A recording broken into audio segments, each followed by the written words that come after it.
திருச்சி குலுங்கட்டும், திமுக வெல்லட்டும், சிறுகனூர் மாநாடு வரலாறு படைக்கட்டும் என திருச்சி திமுக மாநாட்டுக்கு முதல்வர் ஸ்டாலின் அழைப்பு விடுத்துள்ளார்.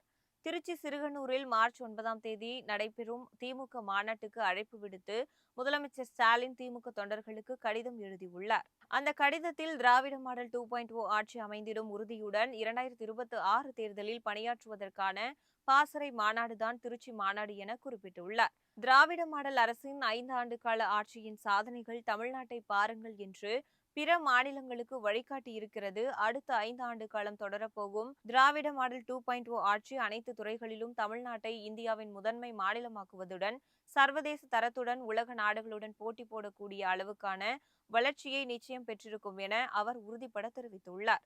திருச்சி மாநாடுகள் திமுக வரலாற்றில் திருப்பு முனையாக அமைந்தது போல் இந்த மாநாடும் வரலாறு படைக்கட்டும் என்றும் குறிப்பிட்டுள்ளார். கருப்பு சிவப்பு அலை அணிவகுப்பு மார்ச் 9 அன்று சிறுகனூரில் பெருங்கடலாக காட்சியளிக்கும் என தெரிவித்துள்ள முதல்வர் ஸ்டாலின், வரலாற்று வெற்றியை படைக்க வேண்டும் என திமுக தொண்டர்களுக்கு முதல்வர் ஸ்டாலின் அழைப்பு விடுத்துள்ளார்.